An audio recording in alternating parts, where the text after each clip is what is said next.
Okay, well, you're in the driver's seat now, so let me orient you about the cockpit here. Left to right. Headlights are not automatic. That is, you have to turn them on and off.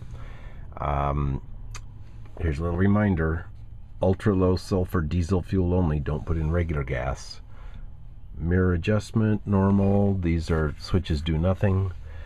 Now here's kind of complex. On the steering wheel, on the left side, 2 sets of buttons. This toggles through the main displays, and I'll show you as we're doing them. And then within each display, this toggles options within that display. So, looking at the display, I'm going to cycle through using this button.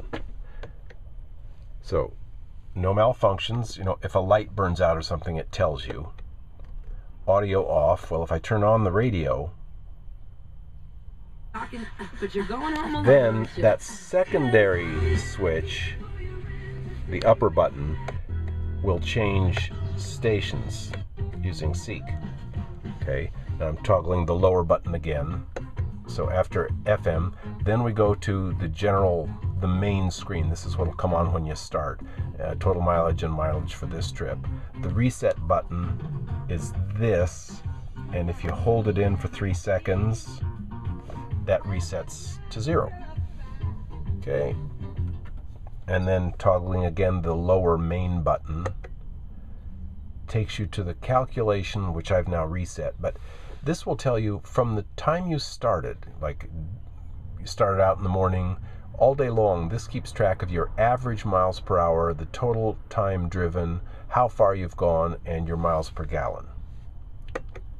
And then this is reminding you that if you want to reset anything, you hold that button in, this one, for 3 seconds. No malfunctions. Okay, so that's it.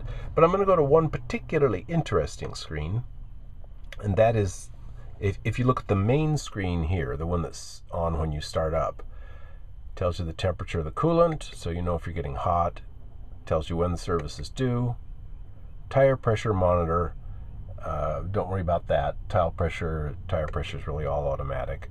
Engine oil level, again, don't have to worry about that, I've made sure it's topped up. But using the lower button, this is an interesting screen, because here are the calculations for since you started. Here are the calculations since you reset, and I'm pushing the upper button to move between sub-screens. This range tells you how many miles before you run out of gas, and when diesel I should say, and when it's completely full, you should get just about 600-mile range. Okay, so that's the cockpit. Everything's normal and straightforward over here. The venting system, you know, arrows tell you is it your feet or windshield or what. Temperature setting, obviously. Here's your fan, and if you press that upper big fan, it increases the fan speed. Radio's normal. Here is where I keep the insurance certificate, the registration, all that kind of stuff. Above the passenger sun visor, this pouch contains manuals for all the different, you know, the refrigerator and how it all works. So that's the orientation for the cockpit here.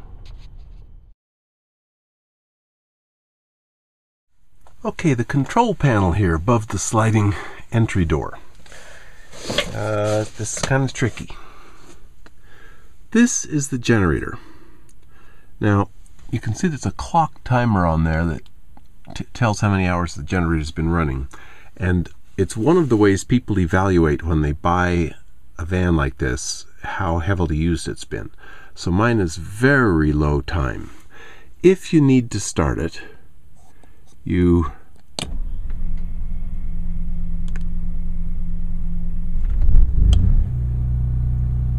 do that, and then you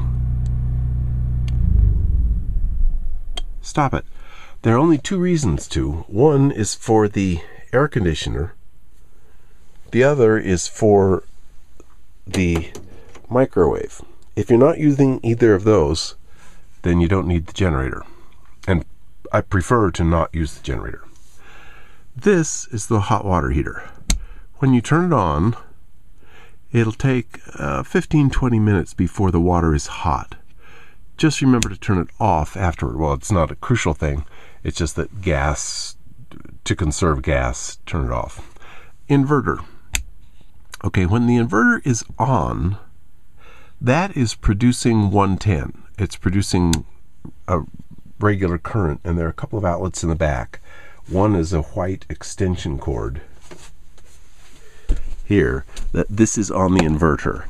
Not all of the other outlets are. So if you need to charge something or use a hairdryer or something like that, use the inverter. I'm not even sure the hairdryer would work without the generator being on. This is for an outdoor light. I never use it. This is kind of interesting here. This is your master control panel for electrical testing.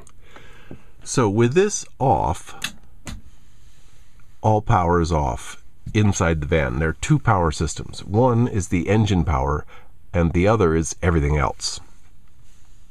So you don't worry that you left your lights on at night and the battery went dead and you couldn't start the car. They're separate systems. But when I turn this on, the other two switches have particular purposes. This one at the far end is the tester. And the tester tells you from left to right.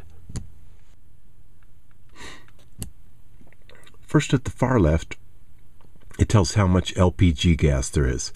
LPG runs the fridge and the heater. So I've gone months without changing that. The second one is fresh water. How much fresh water is in the tank? Look, it's almost empty. And I'll remember to show you where to fill up the fresh water. And there's no need to have it really full because you're just driving around a lot of weight. The next one is for the holding tank. That is the toilet. Well, don't believe it. They're never accurate. So right now this says completely full. Yeah, but I emptied it completely yesterday. So the sensors get clogged up and they don't work. And then the gray next to it, this is for how much water is in the gray tank, and that one does work. And the gray tank is sink, shower, everything that's not sewage.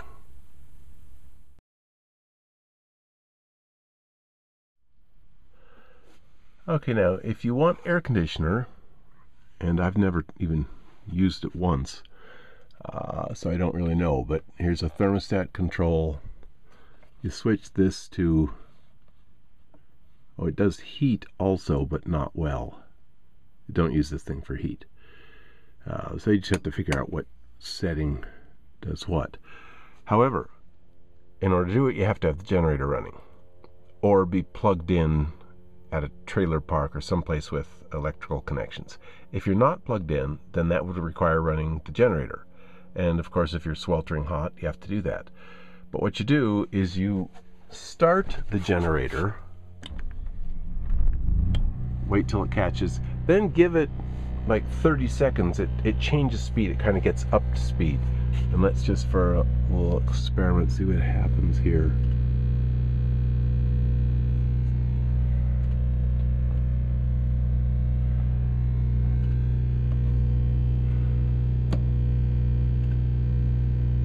Nothing. Oh, here we go.